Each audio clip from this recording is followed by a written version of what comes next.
What's up, guys? Well, with Steven Spielberg's West Side Story releasing this Friday, I've decided to go back down memory lane and revisit some of Steven Spielberg's films. Recently, I just reviewed Lincoln, so definitely go and check that video out. It's up on this channel now. And today, we are talking about a very controversial film, one of Steven Spielberg's most controversial movies, and to a lot of people, one of his weakest films. It is Indiana Jones and the Kingdom of the Crystal Skull. I felt like this was a film that we should talk about because, not a lot of people talk about the movie, and if they do, it's in a very negative light. So I said, you know what, let me not join the hate train of this film because I don't hate this movie. I don't think this is a god-awful film. I really don't. So I said, you know what, let me just appreciate a Spielberg movie that maybe a lot of people don't. The movie does not fall flat for me. I did just watch it again, and it is definitely the weakest Indiana Jones film. I don't think there's any question about that. Harrison Ford, I think, is actually doing a pretty good job in this. I hear a lot of people saying, oh, he's phoned it in. And I don't think so. I think that he brought that likeness, that likableness back to playing Indy, and the action stuff, the tender moments, the quips he has. I think Harrison Ford did a good job, and you actually see in the film that he cares about playing this character. I really don't think he phoned it in.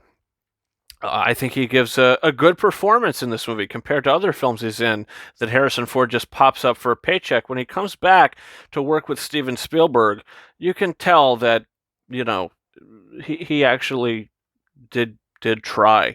The way he delivers such lines like "I like Ike" or things like that, you can just feel it when he sees Marion Ravenwood,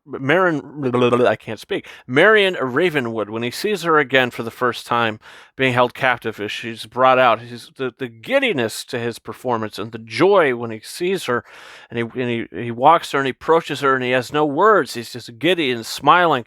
I felt that moment, and I think Harrison Ford did a great job in those scenes. And when he's in the pit and he's asking for a rope when really the snake is what he has to grab to be pulled out of it, and he says, say rope.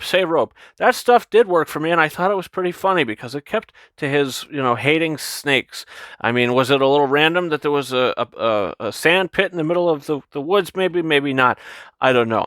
Some of the execution in the film of some of the things that happen, look, it's not the greatest. Shia LaBeouf swinging through the trees like Tarzan, I don't think needed to be in the film. You could have cut it. There could have been other ways for him to get back to our party, but that jungle scene is pretty good, I think. The action in it, I think, is good. The CG, I mean, it's not awful. I mean, I don't think the visuals are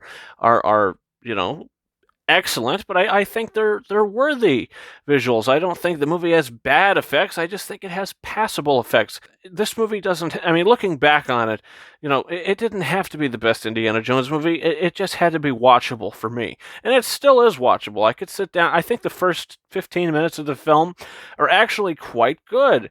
I do enjoy the opening to where we're going to Area 51. We see the Ark of the Covenant in there. We get introduced to Irina Spalko, played by Kate Blanchett. She's kind of a throwaway villain. I mean, she's kind of one note, but you know what? What are you going to do? I mean, that's one of the things that doesn't make this movie great. She's just kind of a one-note villain. The Mac character, he's kind of one note. Is he on Indy's side? Is he not on Indy's side? He becomes a triple agent, I think, that they mention in the film. Later on, Indy says, what are you, a triple agent or something like that? It gets a little ridiculous, and you know what? You could watch it and you could just have fun with it. At least I can. The bit that everybody talks about when Indy gets in the refrigerator and he gets nuked through, and he's in the fridge and the thing blows sky high and he's able to come out without a scratch, is a little silly, sure, but you want to know what? It didn't take me out of the movie. It was like, okay, that was a little silly. It was odd that we kept seeing gophers in the first 20 minutes of the movie, but these decisions don't make me hate the movie. They just make me not love the movie. They make it just, it's just a watchable film to me. I don't think this movie deserves to be hated on as much as it is. I do think it is a very competently directed film. Steven Spielberg is the best director out there, in my opinion, and he directed this movie the best he could. He didn't write the screenplay. George Lucas came up with the story with the aliens and everything, and sure, it gets a little convoluted and wonky. This is the weakest the weakest Indiana Jones movie by far for me, but can you still sit there and watch it and just have fun with it? Sure you can. Maybe you're not going to get as much out of it as you do as the first three films, particularly Raiders of the Lost Ark and The Last Crusade, but you can watch this and there's enough sequences and there's enough fun to this movie that you can watch it and you can just have a good time. You know, there is that chunk where we meet Shia LaBeouf's character, who I think is fine in the movie. I think it's cool that he learned how to flip his knife in his hand. You know, that was pretty fun to watch. His motorcycle stuff. I thought the scene in the bar was pretty good. It was like the greasers versus the non-greasers. It was a pretty entertaining scene, which leads to a pretty interesting chase. I mean, maybe it was a bad idea to have the Marcus statue, you know, the head fall off and fall into the lap of the bad guy. That might have been a little much for me, but like I said, the movie does have, you know, moments where it does get a little over the top, but honestly, it also has moments that are actually quite solid, and I do think that the first 15 minutes is actually quite solid, and I like the jungle chase, other than Shia LaBeouf, you know, flying through the trees, and also we have a new sort of creature in this film. The first film we dealt with snakes, the second film we dealt with bugs, the third film we dealt with rats, and this film we're dealing with fire ants, and you know, why not? I thought it was fun to watch this sort of sequence, and you know how the ants are sort of retracted by the crystal skull. I don't know. I just thought it was visually appealing. But when he's fighting the big Russian guy, he does take a few. You know, Indy does kind of get hit a lot in this movie. He gets you know, not necessarily beat up, but I mean, you know, when you're watching Indiana Jones films, when he gets into brawls like that, he comes out the winner. But he does take a few good licks, and you know, yeah. I mean, look at what else can I say about this movie other than I can watch it and I can have fun with it? It is very well directed. The production design, I think, is great. The cinematography by Steven Spielberg, longtime collaborator Janusz Kaminski. Great cinematography in the film. It's a very visually appealing film, other than maybe some of the effects, you know, which overall aren't bad. And I think one of the best things about the movie, if not the best thing, is John Williams' music. You know, you watch this movie and you hear that iconic theme, but you hear so many other great themes. Even though you get Mutt Williams flying through the sky, you get the beautiful and amazing piece that Williams created for the film. The track is entitled "The Adventures of Mutt," I believe this song is called, and it's you know, it's a great piece of music, and it's kind of reminiscent to his new Han Solo theme that he made. But I love the score. Irina Spalko, you know, even though the character might not be that great, the score for her is fantastic.